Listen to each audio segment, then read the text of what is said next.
의문의 변화 이거하고 그 다음에 이 뒤에 보면은 초기법에 관련된 거 이게 오늘 수업이야.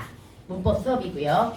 문법은 토탈 4번에 걸쳐서 하는데요. 이게 오늘 지금 고전문법 2번째 시간이고요. 그 다음에 3번째 시간에 해야 될 것 얘가 바로 중요 고전문법이라고 해가지고 모음주화, 두음법칙, 구개음화, 원수모음화, 루블규칙, 지음수화 이런 게 있거든요. 그런데 얘네 의외로 어렵지 않아. 고전문법 중에서 얘네 파트가 제일 쉬운 거야. 그 다음에 이제 그러니까 쉽게 해서 다음 주에 이거하고 그 다음에 조사 파트를 정리할 거야. 그래서 조사 파트까지만 딱 여기까지 다음 주 수업이고 그 다음 주 수업이 어미가 진짜 복잡해. 그래서 명사형 전성 어미라든지 그 다음에 주체 높임법이라든지 객체 높임이라든지 상대 높임이라든지 시간 표현 아까 맹가논의에서 나왔던 게 바로 이거야. 시간 표현에서 현재 시제 선어말 어미는 그 다음에 또 여기 선어말 어미 중에서 1인칭 주어 드러내는 오우 뭐 이런 것들 그래서 이런 걸 이제 전부 의문문 지난번에 이건 모의고사에서 한번 봤던 것 같은데 의문문 이런 거 그 다음에 히읗종성 치역 기억 덧생김 치역 그 다음에 바로 어휘의 변화 어휘의 변화도 중요합니다. 그래서 이런 것들 이거 마지막으로 배울 거야. 그럼 여기까지 끝나고 나면 이걸 토대로 아까 이야기했던 세종어지 훈민정을 분석할 수 있어. 그래서 이거 끝난 뒤에 보충으로 그거 가져다가 6장이야. 용벼청가까지 쫙 쌤이 분석해 줄 거야. 문법 적용해가지고. 뭔 말인지 알겠지? 거기까지 들으면 문법은 완성이 되는 거야. 더 없어. 배울 게 더 없어. 고맙지? 배울 게 더 없다. 다른 문법들은 무한대 확장이잖아. 그런데 얘는 딱 거기까지 배우면 다 배운 거야. 오케이? 그러면 이제 앞으로 와가지고 오늘 필기해야 될 것들 선생님이 필기는 전부 얘는 다시 해줍니다. 직접 필기를 해가면서 공부를 해야 애들이 이해를 하기 때문에 여기는 필기 다시 해줄 테니까 프린트 너네 책에서 어디를 펴냐면 여기 지금 20페이지 한번 펴면 됩니다. 여러분들은 이거 어제 저녁에 올려달라고 그랬는데 오늘 너네 끝나자마자 올려야 되겠다. 가면서 복습한다고 올려달라고 그랬는데 봐 지난주에 우리는 한글의 창제 원리라고 하는 걸 배웠다. 그래서 자음이라고 하는 것과 모음이라고 하는 것과 그리고 이제 종성자에서 어떻게 만들어지는지 이런 것들을 다 배웠단 말이지. 문제는 걔네들 같은 경우에는 다시 한번 기억하자. 사실은 훈민정음 창제 원리는 모의고사에서는 잘 안 나와. 내신 때문에 중요한 거지 모의고사에서는 잘 안 나오는데 비해서 지금부터 하는 의문의 변화 같은 거 있지. 이런 것들은 모의고사에서도 잘 나오는 편이야. 모의고사에도 잘 나오는 편이고 그 다음에 지금 문법에도 영향을 미치고 있기 때문에 잘 배워놔야 되는 부분입니다. 그럼 이제 의문의 변화 한번 가보도록 합시다. 얘들아 다시 한번 기억해볼까? 훈민정음에서 만든 글자가 몇 개다? 28자를 맹근오니 이랬단 말이야. 훈민정음 창제 당시에 몇 글자를 만들었다? 28글자를 만들었다. 이 중에 자음이 몇 개라고 이야기했습니까? 17개이고요. 그 다음에 모음이 몇 개다? 11개라고 그랬습니다. 그런데 바로 이 28개의 글자 중에 4글자가 사라집니다. 바로 그 4글자가 뭐냐면 그냥 쉽게 외우라고 이야기했죠. 눈, 코, 입, 점입니다. 눈, 코, 입, 점 이렇게 사라진 순서입니다. 이게 다시 얘가 뭐다? 사라진 순서야. 그런데 얘네들은 28글자 안에 있는 애들이야. 그럼 28글자를 제외한 나머지 병서자들이 있어. 이게 무슨 얘기냐면 오늘날에는 봐봐. 지금 훈민정음 창제 당시에는 글자가 몇 개라고 이야기했습니까? 의문이 28개라고 이야기했거든요. 그런데 현대국어의 의문은 참고로 몇 개냐면 40개입니다. 그럼 현대국어는 왜 40개일까? 자음이 19개이고 모음이 지금 21개란 말이야. 옛날에는 합쳐서 만든 글자는 28자에 집어넣지 않았어. 병서자라든지 연서자라든지, 연서자가 뭐야? 순경음. 무브풋발에 이응이어 쓰는 거 있죠? 이렇게 합쳐서 쓰는 건 뭐 하지 않았다? 글자 수에 넣지 않았는데, 오늘날은 그냥 합쳐서 쓰는 거든 뭐든 오늘날 사용하는 음운이면 전부 뭐 하는 거야? 집어넣는 거야. 이해갑니까? 그래서 총 사용하는 음운이 몇 개다? 40개다. 이 뜻이야. 뭔 말인지 알겠지요? 옛날보다 늘어난 건 하나도 없어. 사실 모음 쪽도 많이 줄었어. 모음 쪽은 막 이런 글자들도 있어. 이런 글자들도 있는데 지금 써 안 써? 안 써. 그 다음에 자음 쪽에서는 막 이런 쌍이음, 쌍히읗 막 이런 것도 있단 말이지. 안 써.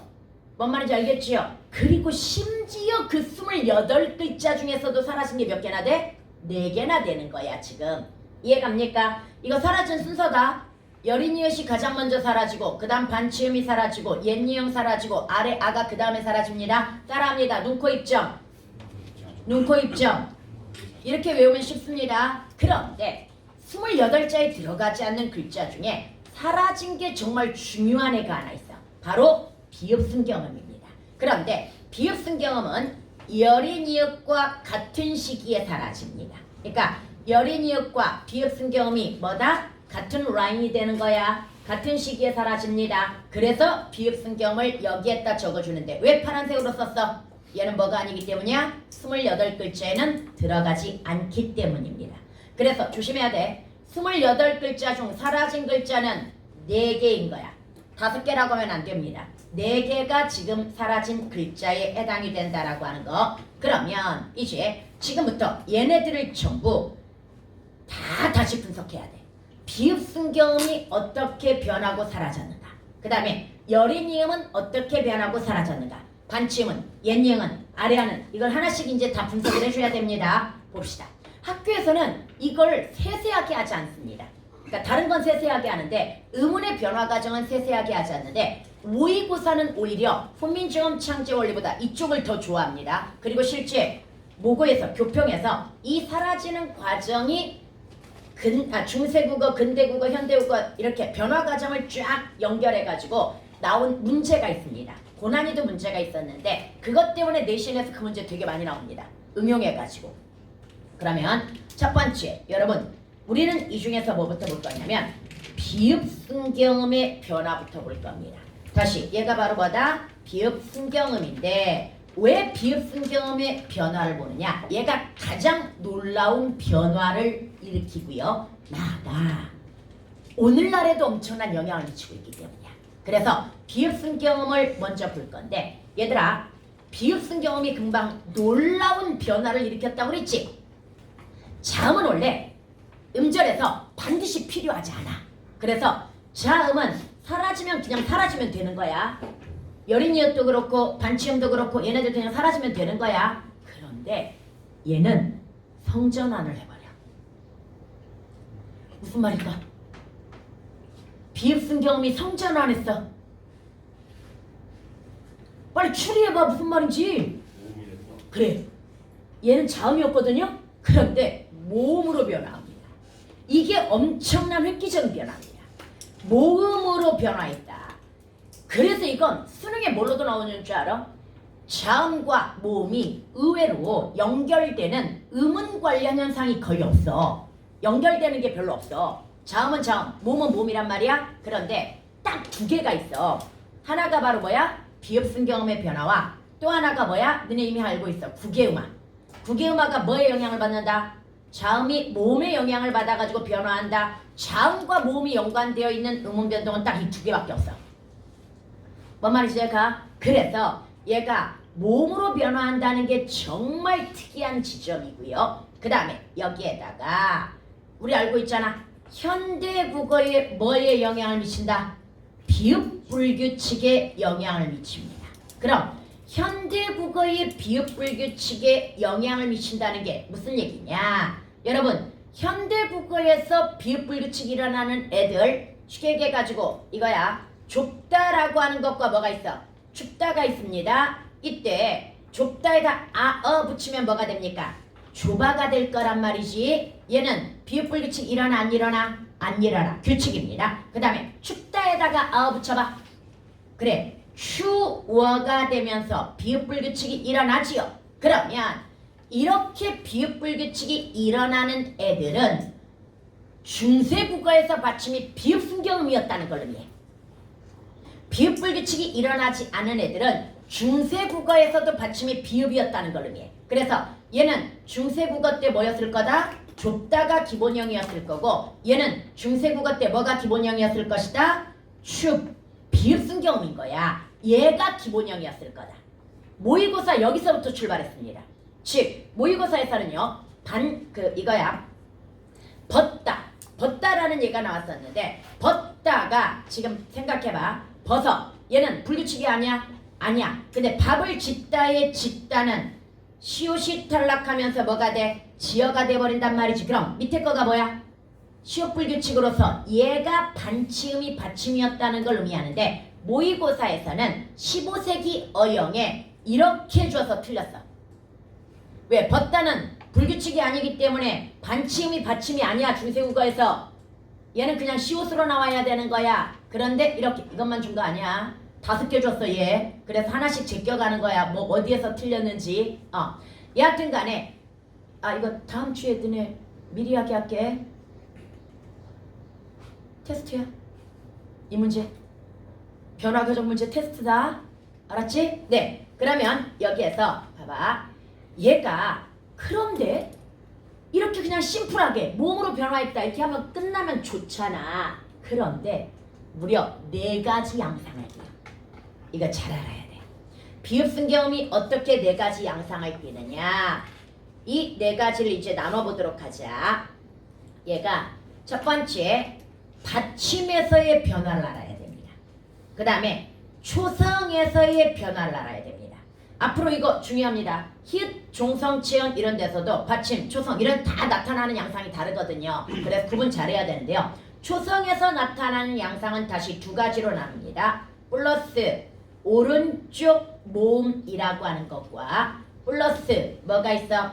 아래쪽 모음이라고 하는 게 있습니다. 이 어느 모음을 만나느냐에 따라서 또 변화 양상이 다릅니다. 그 다음에 접사 중에서 이라는 접사 많은 거 알죠? 고전에도 이라는 접사가 많거든요. 이 접사 이를 만났을 때의 변화 양상이 다릅니다. 그럼 어떻게 변화되느냐? 비읍순경음은요 받침에서는 여전히 얘는 비읍입니다. 다시 비읍순경음은 받침에서는 뭐다? 비읍이야. 일단 여기까지 해갔습니까? 그 다음에 오른쪽 모음을 만나게 되면 얘는 오나 우로 변하는데, 똑같이 초성에서는 오나 우로 변해. 그런데 이 둘의 차이가 뭐냐면요, 오른쪽 모음을 만났다는 건 이중 모음이 됐다는 얘기야. 그러면 얘는 반모음 오나 우야. 이게 바로 섬세한 부분이야. 이것까지 구분해낼 수 있어야 돼. 반모음 오나 우로 변했다는 것과 그 다음에 아래쪽 모음을 만나면 아래쪽과 퉁쳐가지고 그냥 뭐가 되는 거야? 오우가 되는 거야. 진욱이 힘드나 벌써. 그 다음에 접사 이를 만나죠. 그냥 얘는 탈락입니다. 비읍순경음이 그냥 뭐해? 탈락. 사라지는 거야. 이 표시 잘 기억해라. 앞으로 어디에서 고전 문법 하면서 이 표시가 많이 나옵니다. 그러니까 어떤 조건에 의해서 탈락되는 경우가 많다는 이야기야. 오케이? 그러면 여러분들 이제 예를 하나씩 한번 들어보도록 하자. 어제 반에서는 외롭다를 예로 들어줬는데 오늘은 해롭다. 왜냐면 15세기에 뭐가 있었냐면 해롭다라고 하는 것은 해로온이라는 게 있었어. 그래서 이걸 예로 들어가지고 한번 들어가 보도록 할게요. 여러분 당연히 해롭다는 15세기 중세국어 15세기 어영이 이거였겠지. 왜?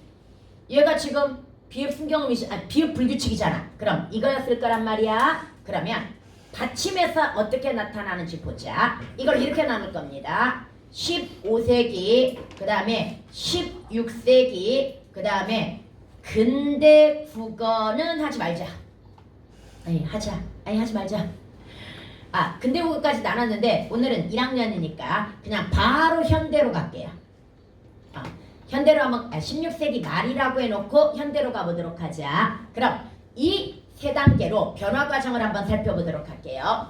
만약에 여기에서 해로 플러스 고가 나왔다고 쳐봐. 그럼 15세기에 얘네들은 어떻게 나타났을까?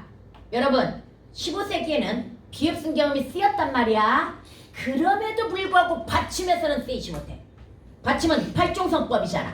다시 중세국어의 받침은 뭐다? 실제 발음할 수 있는 8개만 받침을 쓸 수 있었단 말이야. 팔종성법이야. 그러면 팔종성법이니까 얘는 뭐라고 나올 거다? 해롭고라고 나올 거야. 언제도 15세기에도. 뭔 말인지 얘가? 그런데 두 번째는 이제 해롭에다가 뭘 연결해 볼까? 오른쪽 모음이라고 했으니까 그래 가장 기본이 뭐야? 어잖아. 그래서 어를 연결하는데 조심해야 돼. 16세기 말까지는 모음주화가 철저히 지켜집니다. 그럼 어 중에 뭘 선택해야 됩니까? 오잖아 앞이. 앞 음절이 해로 오지. 그럼 아를 선택해야 돼. 그러면서 연철이야. 중세국어는 연철이 대세인 거 알죠? 그럼 받침을 뒤로 뭐 해야 됩니까? 넘겨줘야 되겠지요? 어떻게 나올까 얘? 해로바 이렇게 나오겠지. 뭔 말인지 얘가? 해로바 이렇게 나올 거고요. 그 다음에 밑에 이거 한번 보자. 해롭 플러스 이번에는 아래쪽을 연결해 볼까요? 아래쪽 대표적으로 관형사형 전성함이 안을 연결해 볼 겁니다. 왜 또 아니야? 은이 아니라 왜 아니야? 역시 모음주화 때문이야. 고전은 봐봐. 그냥 니은 음만 있는 게 아니라 모음주화를 지켜야 되니까 안도 있는 거야. 뭔 말인지 이해가죠? 그래서 이 중에서 얘를 선택한 거야 지금. 모음주화 지키기 위해서. 여기까지 해갔습니까? 그럼 얘도 연철을 시켜야 되는 거니까 연철시켜서 어떻게 나왔습니까? 해로. 그 다음에 뒤로 넘겨줬죠. 그 다음 얘는 밑에 것까지 그냥 일단은 이 상태야. 해로반 이렇게 나와. 해로반 이렇게 나왔는데 여러분 16세기에는 비읍순경음이 쓰이지 않습니다. 비읍순경음이 사라진단 말이야. 근데 사라지면서 받침에서는 뭘로 쓰인다고 그랬어? 여전히 비읍으로 쓰인다고 이야기했지. 그럼 얘는 봐봐. 15세기에 비읍으로 나온 이유는 팔종성법 때문이고 16세기 말에 비읍으로 나오는 이유는 비읍순경음이 사라졌기 때문이고 그래서 여전히 얘 해롭고야. 현대국어도 뭐야? 그대로 해롭고야. 그지? 현대국어도 해롭고야. 그런데 이거 한번 보자. 15세기에는 해롭바의 비읍순경음이 초성에서 뭘로 변한다고 이야기했어? 오나 우로 변한다고 이야기했지. 근데 얘는 오른쪽 모음이 있으니까 단모음 오나 우로 변하는 거야. 그래서 얘는 뭐라고 나오냐면 해로 역시 모음주화 지켜야 돼. 오가 들어가야지. 해로 오. 그 다음에 모음은 그대로 와야지. 와. 해로 와라고 나오는 거야. 이해갑니까? 그럼 밑에 거 볼까요? 밑에 건 해로. 밑에 건요. 봐봐. 지금 비읍순경음과 아래 모음까지 다 합쳐서 오나 우로 변해. 그래서 얘도 역시 모음주화 지켜서 뭐라고 해야 돼? 오 선택해줘야 되겠지요. 그 다음 그대로 밑에 온 이렇게 나오는 거야. 16세기 말 수학원에 해로운 벗이라는 말이 나와. 그래서 그대로 이렇게 나와. 여기까지 해갔습니까? 근데 조심해야 될 거. 위에 오는 뭐다? 반모음오야. 와니까 이중모음 만들어주면 오가 되는 거고 밑에 오는 그냥 단모음오야. 이것까지 구분해낼 수 있어야 문법적으로 섬세한 거야. 뭔 말인지 알겠지요? 그리고 여러분 현대국어는 너네 16세기 말부터 모음주화가 약화되어 가지고 근대국어에서는 모음주화가 붕괴돼. 그래서 현대국어는 모음주화를 거의 지켜주지 않거든요. 그래서 지금은 해로 와야 해로 워야 워로 통일되었습니다. 해로 워가 되는 거야. 그러면 해로 오는 현대국어에서 뭘까? 해로 운이 되는 거야. 비읍불규칙에서 다 우로 나오잖아. 이해갑니까? 해로 운이 된 거야. 여기까지 해갔습니까? 이 변화 과정 이해갔지요? 그런데 이제 마지막 하나 보자. 접사이를 만났을 때 그럼 접사이를 만났다는 건 해롭에다가 플러스 이를 만났다는 얘기야. 연철하면 뭐가 나옵니까? 해롭이. 그래서 훈민정음 뭐지? 수비라는 말이 나와. 수비가 쉽게 이 말이야. 그러니까 쉬이 이 말인 거지. 그래서 해롭이가 나오고요. 비읍승경음이 어떻게 된다고 그랬어? 이 앞에서 탈락한다고 그랬잖아. 그러면 언제는 바로 16세기 말에 해로이라고 나올 거야. 현대국어에서도 여전히 뭐야? 해로이가 되는 거야. 다시 현대국어에서도 여전히 뭐가 된다? 해로이가 되는 거야. 이러니까 불규칙이 훨씬 더 이해가 잘 가지.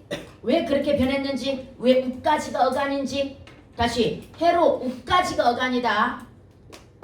오케이? 그러면 이렇게 해가지고 우리가 비읍승경음의 변화를 살펴봤습니다. 그 다음에 이제 두 번째 볼게요. 두 번째, 다시 한번 학교에서는 이 부분을 자세히 안 가르칩니다. 그냥 빠르게 가르치긴 가르쳐. 그런데 이렇게 예를 들어가지고 섬세하게 하나씩 짚어주는 게 아니라 얘는 이렇게 변하고 이렇게 변하고 이렇게 변하고 이렇게 변해 이런 식으로 가기 때문에 애들이 사실은 인지하기가 쉽지가 않은 분야야 이게. 그래서 이번에는 여기를 좀 더 강하게, 다음 되실 때는 여기는 간단하게 이렇게 가는 거야. 두 번째 봅니다. 두 번째는 반치음의 변화입니다. 얘를 반치음이라고 하는 건 알고 있죠? 여러분, 이 반치음은 어떻게 변하냐면 일단 얘도 구분해보자. 얘가 받침에서는 어떻게 변하고 초성에서는 어떻게 변하는지 얘는 두 개만 이해하면 돼. 받침에서는 얘는 시옷이 됩니다. 그 다음에 초성에서는 얘는 탈락합니다. 사라집니다. 다시 초성에서는 반침은 뭐한다? 사라집니다. 그냥. 그래서 봐봐. 얘가 15세기 역시 15세기와 16세기 말과 현대로 나눠가지고 이해를 한번 해보도록 합시다. 일단 우리가 뭐 다리를 인연을 이어가다 할 때 그 이어의 기본형이 뭐야? 있다야. 그런데 얘 이어라고 한 걸로 봐서 뭐가 나타났어? 시옷 불규칙이 나타났단 말이야. 이 반치음은 오늘날 어디에 영향을 준다? 시옷 불규칙에 영향을 주는 거야. 그럼 시옷 불규칙에 영향을 줬다는 건 우리가 이거야. 씻다라고 하는 거 한번 보도록 하자. 몸을 씻다에서 씻다라고 하는 것과 그 다음에 밥을 짓다에서 짓다를 놓고 한번 보도록 하자. 씻다에다 아우 붙여봐. 그냥 씻어. 얘 15세기 어영. 씻다. 왜? 불규칙이 아니잖아. 그럼 받침이 뭐였을 것이다? 시옷이었을 것이다. 그럼 15세기의 연체라면 얘는 뭐라고 나올까? 시서라고 나오겠지. 오늘날은 분철이니까 싯어라고 나오겠지. 그런데 이 짓다 같은 경우에는 지어가 되는 걸로 봐서 15세기 어용이 뭐가 될 것이다?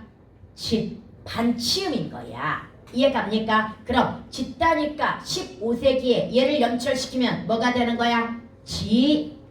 이런 식으로 되는 거야. 여기까지 갔습니까? 그래서 이제 다시 이쪽으로 와보도록 하자. 우리는 이어가지고 한다고 그랬다. 그러면 있다라고 하는 걸 가지고 한번 생각을 해보도록 하자. 얘들아, 있다에다가 얘가 지금 이어니까 뭐에 해당이 돼? 반치음이 기본형일 거란 말이야. 여기에다가 그냥 달을 한번 붙여보도록 하자. 그럼 당연히 다시 한번 기억하자. 15세기는 팔종성법이니까 반치음을 쓸 수 있어 없어? 없지. 그럼 대표음이 뭐가 될 거야? 시옷이 될 거니까 얘가 뭐라고 나올 거야? 15세기에도 있다라고 나올 거야. 그 다음에 16세기도 뭐라고 나올 거야? 있다라고 나올 거고 현대도 여전히 그래서 뭐가 된 거야? 있다가 된 거야. 기본형이.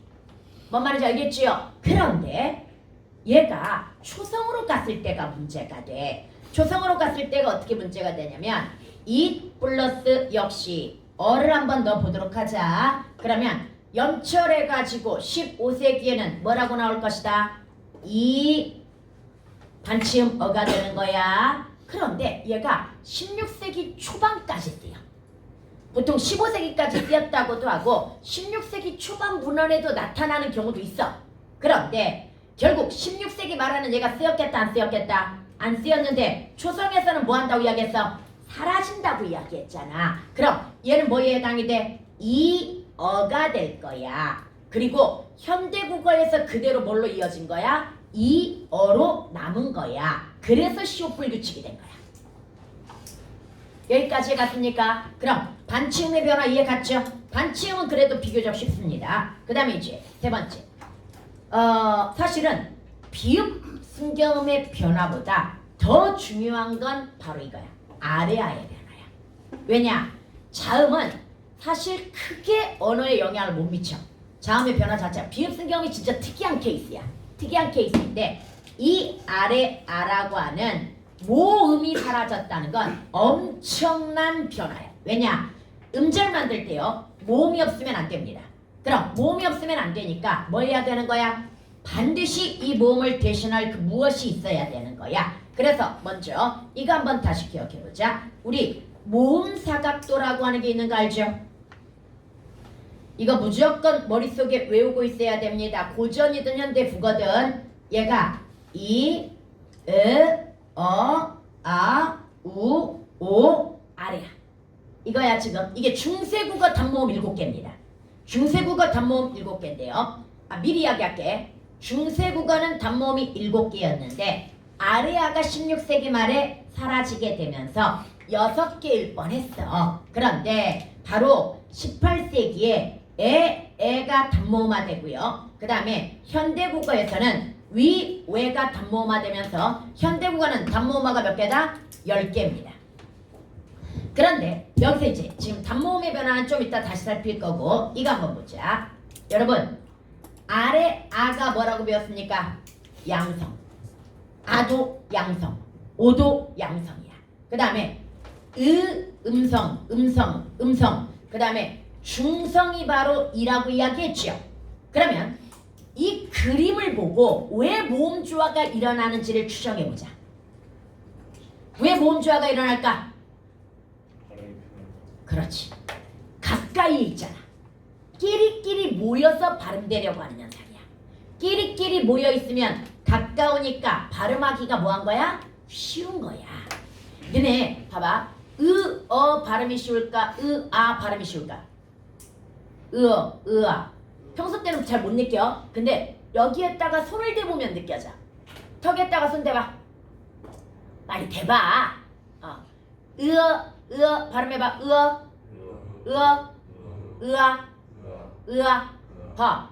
턱이 엄청난 힘으로 손을 밀어붙이잖아. 으할 때는.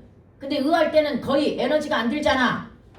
뭔 말인지 이해갑니까? 무조건 멀어질수록 발음이 어려워지는 거야. 뭔 말인지 알겠죠? 그럼 여기에서 이제 이렇게 모음 조화가 3대3으로 균형이 잘 맞았어. 3대3으로 야야야 승균아 3대3으로 균형이 잘 맞았단 말이야. 그런데 이렇게 균형이 잘 맞던 모음 조화가 깨지게 되는 계기가 있어. 이 아래아가 소실돼 버리는 거야. 왜 소실되었을까? 어려우니까. 이 아 발음과 아래아 발음은 무슨 차이냐면요. 아는 좀 앞쪽이야.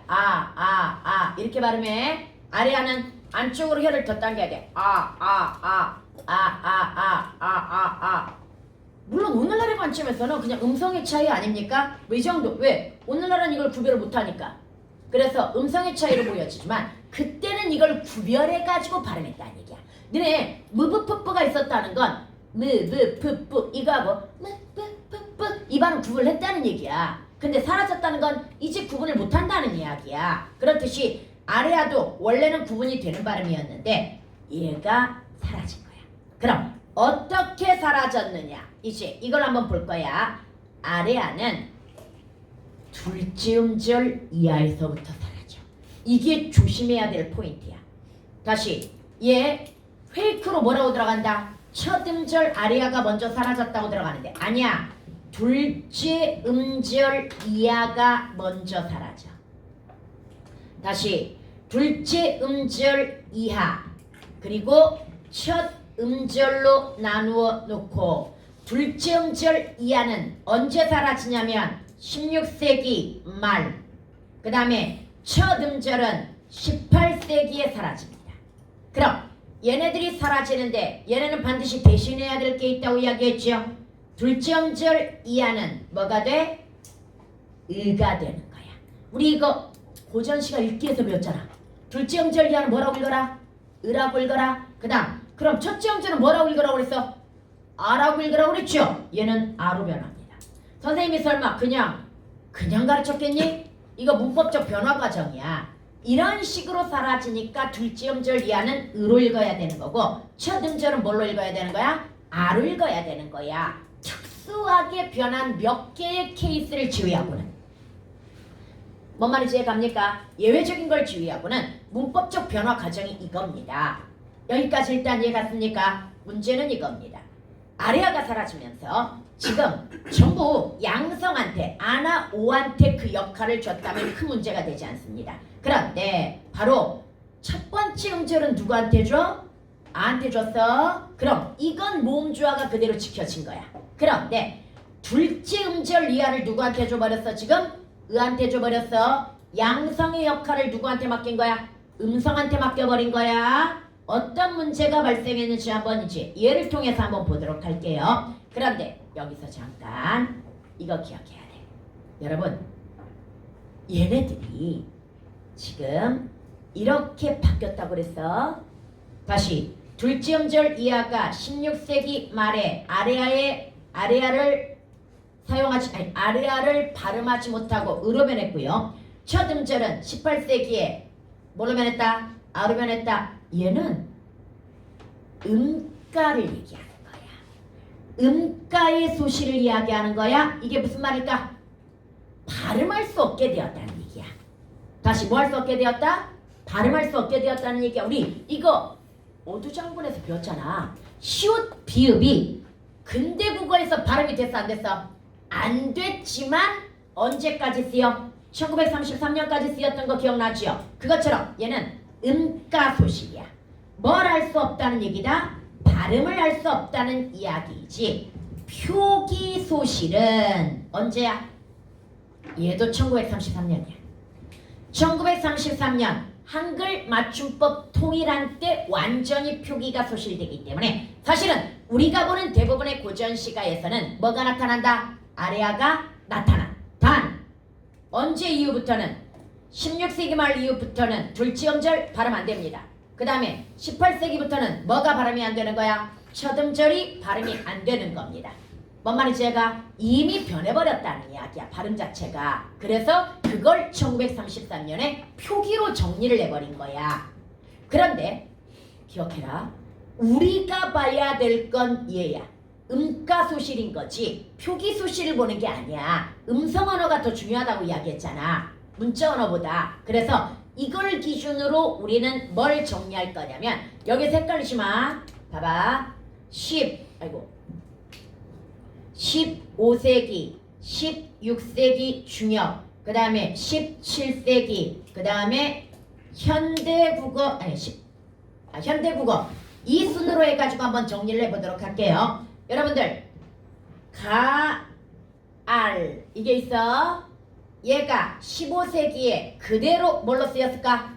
15세기는 아레아도 쓰이고 반치음도 다 쓰였잖아. 그러면 그대로 얘는 알이 되는 겁니다. 그런데 16세기 중요에서는 일단 내가 아까 16세기 초반까지만 뭐가 쓰인다고 그랬어? 반치음이 쓰인다고 이야기했잖아. 그러면 16세기 중엽에서는 반치음이 사라졌을 거야. 뭐라고 나올 거야? 알이라고 나올 거야. 그 다음에 16세기 말에 둘째 음절 이하의 아레아의 음가가 소실되었다고 이야기했죠. 그럼 이거 뭐라고 발음할 거야? 을이라고 발음할 거야. 이해갑니까? 그 다음에 18세기에 첫째 음절 아레아의 음가도 소실되었다고 이야기했죠. 그럼 현대국어에서는 얘가 완벽하게 이제 뭘로 변한 거야? 을로 변한 거야. 여기까지 해갔습니까? 을로 변했고요. 하나만 더 해볼게요. 여러분 같다에다가 안을 한번 붙여보도록 하자. 같다에다가 안을 한번 붙여볼 겁니다. 그러면 15세기에는 얘는 연철이어야 된단 말이야. 뭐라고 나왔을까? 가, 탄 이렇게 나왔을 거야. 너가 탄이 또 있는가 이럴 때 쓰는 말이야. 가, 탄 이렇게 나왔을 거야. 그런데 16세기 중엽에도 여전히 뭐라고 나왔을 거야? 가, 탄 이렇게 나왔을 거야. 그 다음에 17세기에는 둘째 음절 이하가 먼저 바뀌어야 되니까 어떻게 나왔을 거야? 가, 튼 이렇게 나왔을 거야. 그 다음에 현대국어에서는 사실 이렇게 안 나와. 더 어렵게 나와. 이렇게 나와 원래. 아니다. 이렇게 나와. 이거 진짜 어디에 나오는 거냐면 동명이기라고 하는 18세기 문헌에 나오는 거야. 그럼 왜 이렇게 나오느냐? 근대국어에는 제음수화라고 하는 문법이 있어. 제음수화라고 하는 건 티읕을 연철할 때 다 연철하지 않고 디귿과 히읗으로 분리해가지고 히읗만 남겨줘. 그래서 그럼 여기에 뭐가 나와야 돼? 디귿이 나와줘야 되겠지. 디귿과 히읗으로 분리가 되어야 되겠지. 근데 아니야. 근대국어는 7종 성법이야. 받침에서 디귿을 쓸 수 있어 없어? 없기 때문에 시옷을 쓰는 거야. 이거 굉장히 어려운 건데 근대국어는 솔직히 따로 배울 게 없어. 따로 배울 게 없는데 몇 개 중에서 하나를 배운다면 이 제음수화예요. 제음수화가 가장 어려운 문법 중에 하나거든요. 사실은 그때 이렇게 나오는데 지금 쌤이 이거 무시하고 그냥 쓴 거야. 뭔 말인지 알겠죠? 아래아 변화 과정만 본 거야 지금. 티읕의 변화 과정도 보면 원래 이렇게 나와. 아씨 너무 어려운 거 가르쳤다. 버려. 쓰지 마. 그 다음에 현대국어는 조심해야 된다. 아래아만 바뀐 거 아니지. 표기법 또 바뀌었지. 어미는 분리해서 써야 되지. 그래서 현대국어는 뭘로 나오는 거야? 이렇게 나오는 거야. 같은. 뭔 말인지 이해가죠? 아래아의 변화 과정 이해갔니? 그러면 이제 이걸 한번 보자. 이 사이에서 일어난 중요 사건 이야기해봐. 이 사이에서 일어난 중요 사건이 하나 있어. 이 앞에 건 모음주어가 잘 지켜지지. 이 앞에가 바로 뭐야? 중세국어야. 중세국어는 모음주어가 잘 지켜집니다. 그런데 근대국어에서는 모음주어가 붕괴가 되거든요. 원인이 바로 뭐야? 아래아의 문과소식이야. 다시 여기에서 일어난 사건이 뭐다? 모음주어의 붕괴야. 물론 그 이전부터 물란 조짐이 좀 있었어. 야 아래아를 하루아침에 발음을 못했겠니? 점점 발음이 어려워지고 모음주어도 물란해지고 그러다가 16세기 말에 결정적으로 그냥 첫 음절의 아래아는 뭐 해버리게 되는 거야? 음가를 소실하게 되면서 뭐가 깨지게 된다? 모음주어가 붕괴되게 된다. 여기까지 갔습니까? 그러면 여기까지 모음주어가 붕괴가 되었고요. 그리고 이렇게 모음주어가 붕괴되면서 현대국어에서는 어감과 어미의 연결 일부라든지 아니면 음성상징어 일부에만 남아있게 되는 거야. 나머지는 모음주어를 지킬 필요 없어. 일부에만 흔적이 남아있게 되는 거야. 여기까지 갔습니까? 그래서 이렇게 아래아의 변화에 대해서 한번 살펴봤습니다. 아래아의 변화도 어렵지 않지? 근데 얘가 제일 중요해 사실은. 다시 여기 음운 변화 중에 뭐가 제일 중요하다? 아래아의 변화가 원래 제일 중요하단다. 어렵기는 비읍승경음의 변화가 제일 어렵고. 뭔 말인지 알겠지? 어렵기는 비읍승경. 그 다음에 중요하기는 뭐가 중요하다? 바로 이 아래아의 변화 과정이 중요하다라고 하는 거. 그 다음에 이제 네 번째 볼게요. 네 번째, 다섯 번째는 심플하게 들어갈게요. 네 번째는 일단 아직 남아있는 두 개가 있지. 중요 순서로 한번 볼게요. 옛니응의 변화를 한번 볼게요. 여러분 옛니응은 봐봐. 중세국어의 옛니응을 쓸 수 있다는 거. 얘도 역시 16세기 초 중엽까지 쓰이거든요. 중세국어에서 옛니응을 쓸 수 있다는 건 뭘 의미하는 줄 알아? 옛날에 이응이라는 글자도 있어. 그 다음에 옛니응이라는 글자도 있어. 이 둘의 차이. 얘는 발음을 할 수 없다는 이야기야. 얘는 발음이 가능하다는 이야기야. 이 두 개가 동시에 존재하면. 뭔 말인지 얘가? 다시 이 두 개가 동시에 존재한다는 건 뭐다? 발음 가능이냐 불가능이냐야. 그런데 문제가 있어. 아, 이것부터 얘기할게. 오늘날에는 이응이 초성에서는 뭐야? 발음 불가능. 중성에서는 발음 가능. 그래서 위치, 옛이응은 사라지고 결국 이응이 두 개의 역할을 다 맡은 거야. 그래서 그 두 개의 역할을 위치로 나눈 거야. 초성에서는 발음할 수 없고 중성에서만 뭐 할 수 있다? 발음할 수 있다. 이렇게 바뀐 거야. 그런데 니네 학교에서 꼭 내는 문제가 하나 있어. 2학년 때는 이거 꼭 내. 1학년 때는 이걸 넘어갈 수도 있거든. 근데 2학년 때 3년 연속으로 나온 문제가 있거든요. 나란 말싸미 뒹기게 달아에서 달아라고 한 게 있어. 이게 오늘날의 관점에서 달라야. 그러면 기본형이 뭐야? 다르다야. 르불규칙이 들어간 거야. 그런데 옛날에는 르불규칙의 활용이 리을이 아니라 리을 이응이었다는 거야. 일단 그것도 좀 어려워. 르불규칙의 활용 자체도 어려워. 이게 역사적으로 문법이 이렇게 변했다는 이야기니까. 그런데 얘는 그게 중요한 게 아니야. 얘 연철이 안 되어 있잖아. 원래 연철되면 뭐라고 써야 돼? 다라라고 써야지. 근데 연철이 안 되어 있어? 그런데 말입니다. 중세 국어는요 99.9% 연철이거든요. 그럼 얘는 연철의 예외일까? 아니요. 얘 연철 못하는 겁니다. 왜 연철을 못하는 거냐? 얘는 이응이 응가가 있습니다. 이게 어려운 지점이야. 분명히 지금 앞에 옛이응만 응가가 있고 이응은 응가가 있다 없다? 없다. 그건 일상적인 걸 이야기하는 거고 바로 리을 받침 뒤에 이응이 초성으로 결합이 되면 이 이응은 뭐가 되냐면 후두 유성 마찰음이라고 하는 게 돼. 그래서 발음이 가능해져. 발음이 가능하니까 연철이 안 되는 거야. 다시 초성에 지금 뭐야? 발음 가능한 이응이 왔으니까 당연히 뭐가 안 된다? 연철이 안 되는 거야. 이건 연철 표기를 어긴 게 아니야. 어긴 게 아니라 원칙적으로 연철이 안 되는 거야. 왜? 이 이응은 뭐가 있기 때문이야? 음가가 있기 때문이야. 여기까지 갔습니까? 그럼 또 너네가 다비쌤은 너무 어렵게 가르치시는 것 같아. 이럴까봐 증거를 보여줄게요. 여러분 학교에 얘 볼까? 이거 있지? 밑에 뭐라고 설명해 놨는가 볼까? 다르 플러스 리. 야, 협조 좀 잘하지. 봐봐.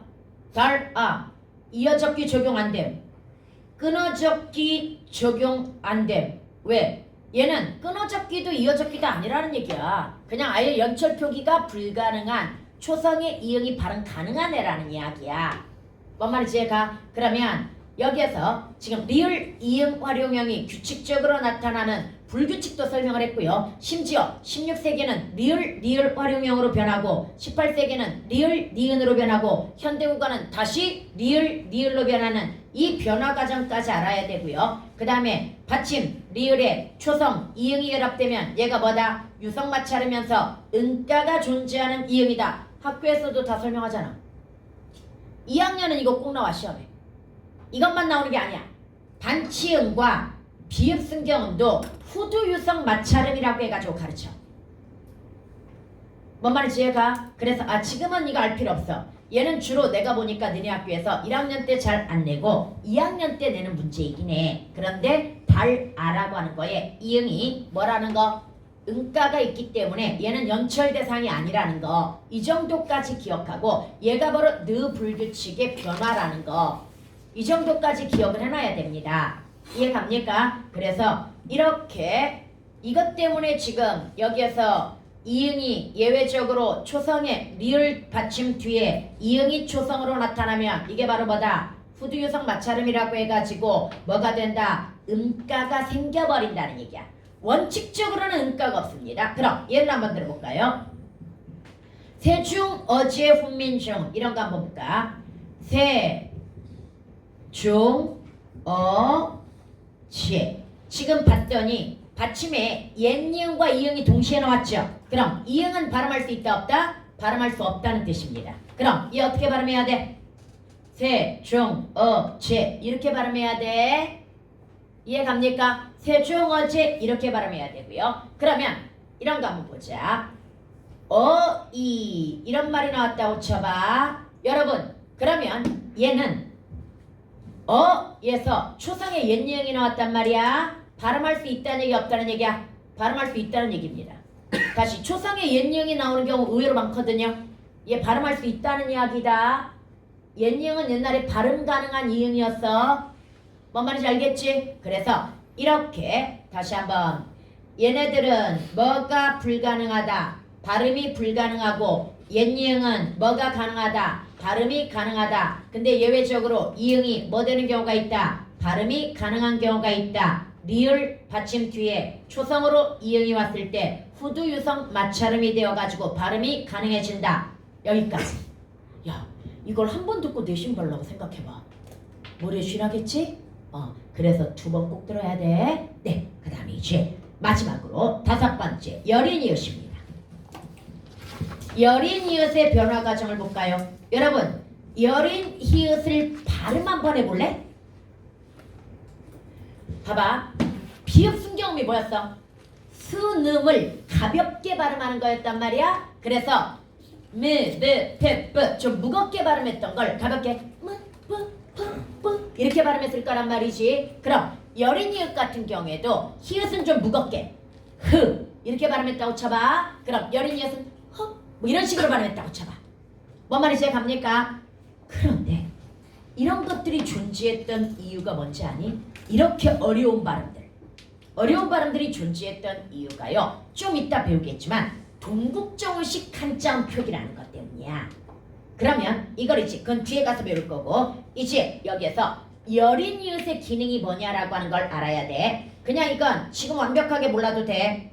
네 개를 나눠가지고 설명을 해줄게요. 금방 선생님이 동국정식 한자음이라는 얘기를 했습니다. 동국정식 한자음에 얘는 초성에서 사용이 가능합니다. 그럼 얘는 동국정식 한자음이 아니면 초성에서 사용이 안 됐다는 이야기야. 그리고 그 외에는 모두 문법적인 기능이라고 생각하면 됩니다. 얘는 대부분 뭐다? 문법적이야. 다시 얘는 대부분 뭘 의미한다? 문법적 기능을 의미하고 있는데요. 그래서 똑같이 두 번째로 동국정식 한자음의 입성 표시. 선생님 이게 뭡니까? 이제 예를 하나씩 들어줄게요. 초성에 사용했다. 우리 집에 나오니까 가르치는 거야. 훈, 민, 정, 이렇게 씁니다. 얘가 초성에 여린 이웃이 나왔죠? 무슨 표기라는 표시야? 동국정식 한자음 표기라는 증거야 이게. 그 다음에 입성 표시라고 하는 건 지난번에 얘 한번 들어줬었는데 얘 읽어봐. 원래는 별이지. 입성은 뭐 하는 소리야? 빨리 끝나는 소리야. 그럼 뭐라고 읽어야 돼? 별 이렇게 읽어야 돼. 별 이렇게 읽으면 안 돼요. 별 이렇게 읽어줘야 돼. 중국음이 받침이 니을인데도 별 이런 식으로 빨리 끝나는 발음들이 되게 많다는 이야기야. 이해갑니까? 이거 전문용어로 원래 이연고래라는 말을 쓰는데 거기까지 갈 필요는 없어. 그냥 얘는 구경만 해주면 돼. 시험에도 안 나와. 그냥 구경만 해. 아 저런 것도 있구나 이러면서. 이해갑니까? 그런데 세 번째 얘는 경음부. 경음이 뭐야 얘들아? 된소리 부호의 역할을 하는 경우가 있고요. 네 번째는 절음부. 절음이라고 하는 건 끊어 읽으라는 이야기야. 끊어 적기가 아니라 끊어 읽기다 이거. 끊어 읽기 부호라는 이야기야. 그럼 여기는 예시를 안 써주고 아예 우리가 지문에서 봐주도록 할게요. 여러분들 여기 한번 와보자. 먼저 이거 볼까요? 못, 탈, 로, 미 라고 이야기했지. 이때 못할 리을 뒤에 뭐가 들어있어? 여린이엇이 들어가 있단 말이야. 밑에 필기 좀 글씨가 이상한데 이게 저름보라는 이 필기를 얘가 이렇게 해놓은 거야. 저름보는 끊어 읽으라고 그랬지. 원래 띄어쓰기가 우리나라에 등장한 게 언제인 줄 아니? 1896년이야. 그럼 그 전에 문헌은 띄어쓰기가 없다는 얘기야. 쌤, 고전시가 보면 띄었었던데 그거 너네 위해서 다 그냥 띄워준 거야. 오늘날 출제진이 다 띄워준 거지. 원래 띄어쓰기는 언제 나왔다? 1896년에 나옵니다. 그래서 사실은 조선시대에 한글이 널리 쓰이기가 힘들었던 부분이 있어. 세로 쓰기지 띄어쓰기 안 되어 있지. 그래서 가독성이 너무 힘든 거야. 이거 지금 가로로 써줬으니까 그러지 세로 쓰기야 원래. 그래서 힘들었던 거야. 그래서 하도 애들이 힘들어하니까 중간에 야 이쯤에서 좀 끊어 읽어줘 라는 표시까지 들어가게 되는 거야. 왜? 아버지 가방에 들어가시다. 아버지가 방에 들어가시다. 어떤 의미인지 알 수가 없잖아. 뭔 말인지 얘가? 그래서 이거 뭐 하라는 얘기야? 못할 놈이 이렇게 읽지 말고 못할 놈이 이렇게 끊어 읽으라는 표시야. 그 다음에 여기 뒤에 가게 되면 니르고자 홀빼이셔도 여기 있구나. 니르고자 홀 여기도 또 리을 뒤에 여린이엇 들어갔지. 여기는 뒤에 이 배를 된소리로 읽으라고 하는 경보야. 뭐라고 읽어야 돼? 여린이엇 들어있으니까 홀빼 이렇게 읽어주라는 이야기야. 이거 다 나와. 여기까지는 1학년 내신에 나와. 뭔 말인지 얘가 경음보다 밑에 거가 저음보다 여기까지는 나와. 그런데 아까 동국정원식 한자음에 쓰이는 여린이엇 또는 입성표시 여린이엇 얘네들은 또 잘 안 나와. 뭔 말인지 알겠지? 네. 그러면 이렇게 해가지고 우리가 여린 히읗까지 해가지고 다 일단 의문의 변화는 정리를 해봤습니다. 그러면 이제 뭐만 남은 거야? 표기의 변화를 볼 거야. 표기의 변화를 볼 건데 조금만 쉬었다가 아니다. 모음 변화는 보고 가자. 그리고 이게 어려웠던 이유 이거 이제 봐봐. 이게 조선시대 한글 문헌이야. 아까 뭐가 안 되었다? 띄어쓰기 안 됐다고 그랬잖아. 세로쓰기라고 그랬잖아. 거기다가 한자 병기 표기야. 한자라고 한다면 반드시 뭐 해야 되는 거야? 한자 쓰고 한글 쓰고 한자 쓰고 한글 쓰고 이렇게 들어가야 되기 때문에 야 너네들 읽기 너무 힘들지 않아? 야 읽을 수 있겠냐? 이거 무슨 뜻인지 알겠냐? 옛날에는 한글 사용이 겁나 어려웠다고. 그런데 너네 독립신문창간사가 이루어낸 위대한 업적 두 가지가 뭔 줄 알아? 여기 한문을 없앴어. 한글 전용. 독립신문창간사는 한글 전용이야. 거기다가 띄어쓰기를 했어. 물론 세로쓰기는 1960년대에 등장해. 세로쓰기는 1960년대에 등장하기 때문에 독립신문창간사도 여전히 뭐야? 세로쓰기인 해. 그런데 한자를 없애고 띄어쓰기를 냈다는 게 어디야? 훨씬 가독성이 뭐해졌을까? 좋아졌겠지. 읽기도 편하고 뜻 이해하기도 훨씬 더 편해졌겠지. 그래서 그때부터 본격적으로 한글이 좀 더 널리 쓰이게 되면서 특히 주시경 선생이 이 한글 맞춤법 통일안이라고 하는 걸 1933년에 만들어가지고 그걸 기준으로 널리 퍼지게 된 거야. 너네 현대국어의 뿌리가 1933년 한글 맞춤법 통일안이야.